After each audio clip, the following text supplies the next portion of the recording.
ये कोई side effects होते हैं जो बीबी ग्लो आजकल ये जो आए हुए हैं नहीं treatment मरियम, इस ये तरह के? बेसिकली आपको दोबारा से इसके सेशन लेने पड़ते हैं। कितने सेशंस आपको पता है आजकल लोग जो है ब्यूटी कॉन्शियस बहुत जी। ज़्यादा हैं और सोशल मीडिया को दौर है, बिल्कुल। तो हमारे सेलिब्रिटीज़ जो हैं, इन्फ्लुएंसर्स जो हैं, इनको देख के लोग काफ़ी ज़्यादा अट्रैक्ट होते हैं इनकी स्किन से, और एस्थेटिक का जो है इसमें बहुत बड़ा रोल है उनका।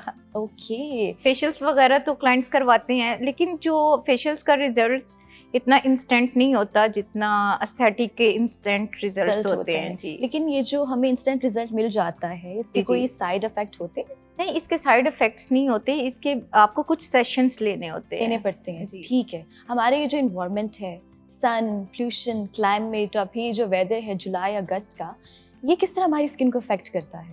इसके लिए ये मरियम, बादल होने के बावजूद भी जो है वो आपको सन ब्लॉक लाजमी यूज़ करना चाहिए सन ब्लॉक जी। और वो सन ब्लॉक आपको SPF 30 से ज़्यादा का लेना चाहिए, लाइक 50 तक।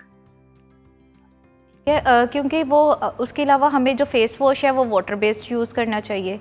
ओके। उसके बाद आपने अपनी स्किन को मॉइस्चराइज करके टोनर लाजमी समर्स करना में है। वाटर बेस जी, यूज जी। करनी चाहिए। हाँ जी, ठीक और है। टोनर आपने यूज़ करना है। उसके अलावा जो आप सन ब्लॉक भी ले रहे हैं वो आपने देखना है कि वो क्रीमी फॉर्म में ना हो, अच्छा। वाटर कुछ बेस्ड हो। टिंटेड भी आजकल आए हाँ हुए जी, जी, हैं। जी, वाटर बेस्ड होते हैं ना ठीक है। बेसिकली हाँ। वो, तो आपने वो वाला यूज़ करना है। हम जब क्लिनिक्स पे जाते हैं, किसी स्टोर पे जाते हैं, जो आजकल सनस्क्रीन आए हुए हैं, SPF 30, SPF 60 या 40, लेकिन हमें कैसे पता चलेगा कि हमारी स्किन के अकॉर्डिंग ये है? कुछ लोगों की बहुत ड्राई स्किन होती है। हाँ अब जी, जैसे मैं सनस्क्रीन लगा लूँ तो मुझे सूट नहीं करता।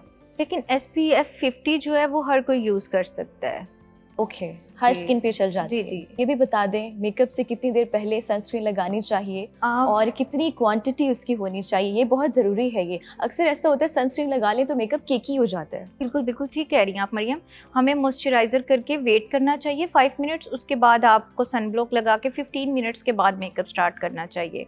और आइसिंग भी इसमें लाज़मी करनी चाहिए। सबसे पहले आप आइसिंग कर लें, ठीक है। मॉइस्चराइज़ करें अपनी बड़ा स्किन अच्छा को है कि ये आइसिंग हाँ बड़ा जी। अच्छा है स्किन के लिए। वैसे भी आप डेली किया करें, क्योंकि इससे पोर्स मिनिमाइज हो जाते जी, जी, हैं। बिल्कुल, पोर्स मिनिमाइज़ हो जाते हैं और वेदर ऐसा है कि बेस आपकी स्टे नहीं करती है। ऑलरेडी आपकी बॉडी से हीट निकल रही होती है, तो उसके लिए आपको आइसिंग लाज़मी करनी चाहिए इस अब तो वेदर हर में। कोई मुझे लगता है अवेयर हो गया है कि पहले फेस की क्लींजिंग करनी है, फिर मॉइस्चराइज करना है, और जो स्टेप मैं तो हमेशा भूल जाती हूँ, जी। सनस्क्रीन लगाना। इसके अलावा मरियम आप ऐसा भी कर सकती हैं कि ओपन पोर्स है, आप प्राइमर करके भी फिक्सर यूज़ कर सकती हैं, मेकअप फिक्सर। कुछ तो अक्सर मेकअप के लोग बाद नहीं लोग करते। लगाते हैं हाँ जी, फिक्सर। लगाते हैं। लेकिन आप अगर चाह रही हैं कि ये ओपन पोर्स मिनिमाइज हो जाएं, ज़्यादा मिनिमाइज हो जाएं, तो आपने प्राइमर करके उसके ऊपर फिक्सर कर देना, फिर थोड़ी देर 5 मिनट वेट करके फिर आपने उनकी बेस जो है वो स्टार्ट करनी है। अब ये जो हमारी कैमरा लाइट्स लगी हुई हैं, ये भी जी। डेफिनेटली हमारी स्किन को किसी तरह से डैमेज कर रही बिल्कुल, होंगी। बिल्कुल ऐसे ही इनके है। लिए भी क्या सनस्क्रीन लगानी चाहिए? बिल्कुल, बहुत अच्छा है। अभी हम लोग सैलून में काम कर रहे होते हैं, वहाँ पे भी मतलब काफ़ी ज़्यादा लाइटिंग्स होती हैं, तो उसमें भी जो है वो हम लोग सन ब्लॉक लाज़मी यूज़ करते हैं। ये तो बेसिकली आपकी स्किन की केयर ही है। इसके अलावा आप वाटर इनटेक इस वेदर में आप ज़्यादा करें, फ्रूट्स खाएं फ्रेश, और सैलड हेल्दी वगैरह लाइफस्टाइल बहुत ज़्यादा मैटर करता है। बिल्कुल। यस। हाँ। और इसके अलावा फ्रेश सैलड जो है वो आप लाज़मी अपनी डेली बेसिस पे यूज़ करें। थोड़ा सा हम एस्थेटिक क्लिनिक्स की तरफ आते हैं। बोटॉक्स और फिलर्स का ट्रेंड है आजकल, हर कोई फिलर्स की तरफ जा रहा है, ये सेशंस ले रहे हैं। अब एक थ्रेड्स आजकल लोग करवा रहे हैं स्किन लिफ्ट करने के लिए। जी, जी, बिल्कुल। तो इस जो ट्रेंड में हम अपनी नेचुरल ब्यूटी को किस तरह से मेंटेन कर सकते हैं? जो लोग नहीं जा रहे, जिनको प्री एजिंग हो रही है लेकिन वो इन ट्रीटमेंट्स की तरफ नहीं जाना चाहते, तो क्या करना चाहिए कि हमारी जो स्किन है पहले से ही अच्छी रहे और हमें इस प्रोसीजर्स की तरफ ना जाना चाहिए? जी मरियम, आपने बहुत अच्छा सवाल किया। इसके लिए ये है कि आप अपने फूड पे जो है वो करें, जंक फूड आप बिल्कुल भी वो तो ना हम यूज़ खाते करें। हैं। हाँ, वो ही ना।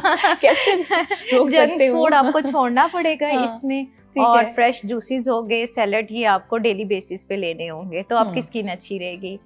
इसके अलावा आप एक दिन में कम से कम जो है 10 से 12 ग्लास जो है वो पानी लाजमी पिएं। पानी का इंटेक बहुत ज़रूरी है। बिल्कुल, क्योंकि उसकी वजह से ही हमारी स्किन जो है वो ड्राई हो जाती है, पैची हो जाती है, और रिंकल्स जो है, लाइंस वगैरह जो है वो प्रोमिनेंट होना शुरू हो रिंकल्स जाती और है। लाइंस की आपने बात हाँ की जी। है, कुछ लोगों की स्किन पर एक्ने हो जाती है और स्किन ब्रेकआउट हो जाती है, उस पर जो मेकअप है वो फिट नहीं बैठता।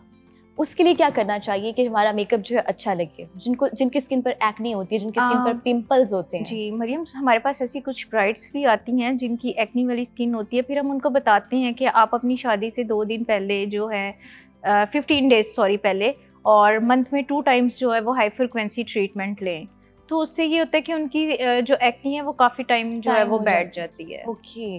जो ब्राइड्स आपके पास आती हैं बेसिकली वो कौन से ट्रीटमेंट्स लेती हैं शादी से पहले? ज़्यादातर फेशियल्स लेती हैं, Facials, बॉडी हाँ। ट्रीटमेंट्स होते हैं उनके, ठीक है। जो वो 2 मंथ्स पहले जो है वो हम उनको रिकमेंड कर देते हैं और उनसे कहते हैं, क्योंकि उनकी शादी से 15 डेज़ पहले हम उनसे कहते हैं अपने फेस का कोई ट्रीटमेंट नहीं लेना, क्योंकि बेस स्टे करने में भी फिर काफ़ी प्रॉब्लम होती है जब क्लाइंट्स जो हैं वो फेस पॉलिशर वगैरह उसमें करवा लेते हैं। ठीक है। हाइड्रा फेशियल्स तो हो गए, जो दूसरे फेशियल्स होते हैं जिनमें ये ब्लीचिंग पाउडर जो होता है जी। ये किस तरह हमारी स्किन को डैमेज करता है? क्योंकि अच्छा नहीं होता स्किन के लिए। लेकिन बिल्कुल। कुछ लोग चाहते हैं जिनके ब्लैक हेयर जो स्किन के ऊपर निकल आते हैं, लेकिन वो चाहते हैं कि ब्लीच के साथ है उनका जो थोड़ा सा कलर जो है वो इस मर्ज तरह हो हो जाए। जाए। जी तो बिल्कुल। ये भी तो इसके साइड इफेक्ट्स होते जी, हैं ना? ब्लीच जो होती है वो स्ट्रॉन्ग होती है, पॉलिशर जो होता है वो माइल्ड होता है। हम लोग पॉलिशर में अच्छा, सैलून में पॉलिशर और ब्लीच, जी जी ठीक है, पॉलिशर माइल्ड होता है। जी जी ओके। उसमें हम मतलब काफ़ी सारी चीज़ें ऐड करते हैं, जैसे सूथिंग हो गया, ऑयल हो गया, स्किन शाइनर हो गया, ताकि उसको मज़ीद हम माइल्ड कर दें। ओके। इसके अलावा क्या ट्रीटमेंट्स करवाती हैं? इसके अलावा काफ़ी सारी ऐसी ट्रीटमेंट्स हैं, बॉडी ट्रीटमेंट्स हैं, जैसे फुल बॉडी स्क्रब हो गया, उपटन हो गया, सुहाना बाथ है वो ले लेती हैं ब्राइड्स। अच्छा, मेरी अगर मैं बात करूं तो मेरी ड्राई स्किन है। जी जी ड्राई स्किन के कॉजेज़ क्या हो सकते हैं? ड्राई स्किन के लिए सबसे अच्छा फेशियल जेंसन है इस टाइम।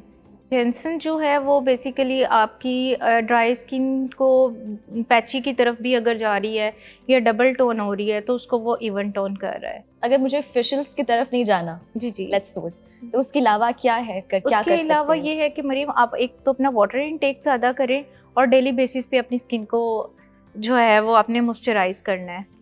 ये पानी तो हम पीते हैं, मुझे लगता है पानी से मुझे नहीं लगता कोई फर्क पड़ता हाँ है। जी, लेकिन आपने मरियम देखे हाँ। डेली बेसिस पे फ्रेश जूस लें, उसका भी बहुत ज़्यादा इफेक्ट है।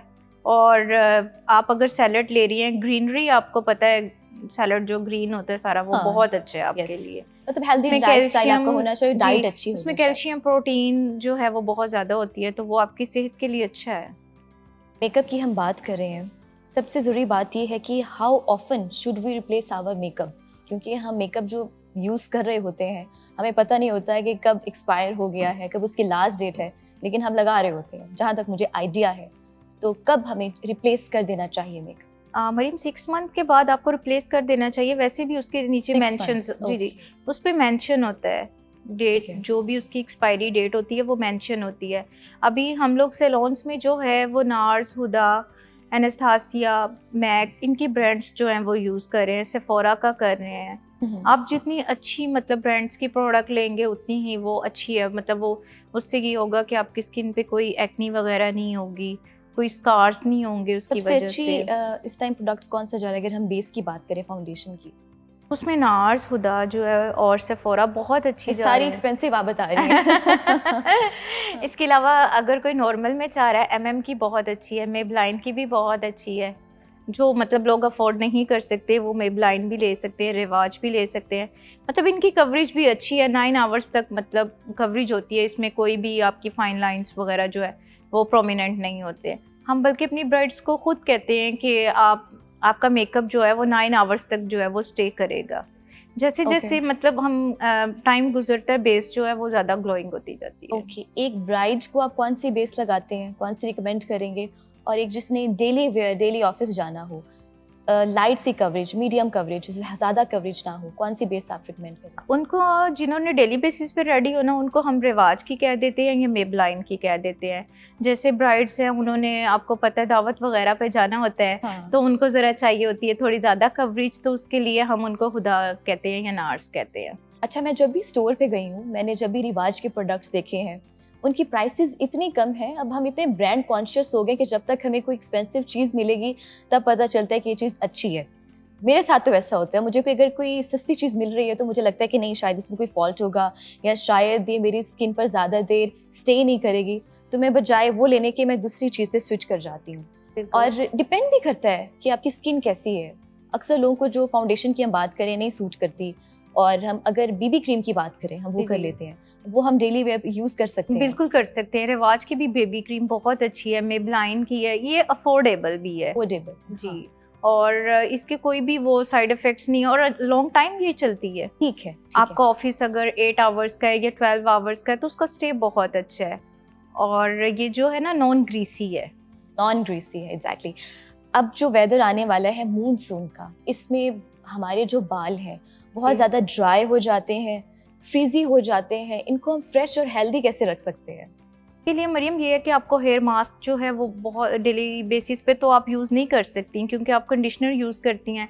वीक में 1 टाइम जो है वो आपको लाजमी यूज़ करना चाहिए। ठीक है, उसके लिए ये कि जब आपने शावर लेने जाना है तो आपने अपने बालों को शैम्पू करके मास्क अप्लाई कर लेना है। मास्क अप्लाई करके आपने अपने बालों को रैप कर लेना है और आपने 10 मिनट्स के लिए उसको छोड़ 10 देना है। मिनट्स के लिए। ठीक है, उसके बाद आप बॉडी वॉश करके इसको रिंस कर लें।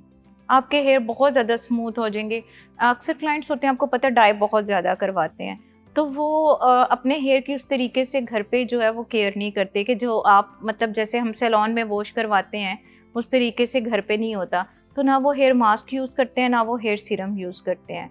तो हमने अगर ब्लो ड्राई भी करना है उससे पहले भी हम जो है वो हीट प्रोटेक्टर जो है वो यूज़ करते हैं हेयर ताकि आप ट्रीटमेंट भी आजकल आए हुए हैं, वो कितने बेनिफिट होता है उस बालों के लिए? मैडम डिपेंड करता है। कुछ लोग ऐसे होते हैं कि उन डेली बेसिस पे मतलब वो हेयर कलर अपना चेंज करवा रहे होते हैं। ठीक है, कभी एक्सटेंसो करवा रहे हैं, कभी रिबॉन्डिंग करवा रहे हैं, तो उससे हाँ। उनका बाल जो है वो काफ़ी ज़्यादा डैमेज हो जाता है। ठीक है,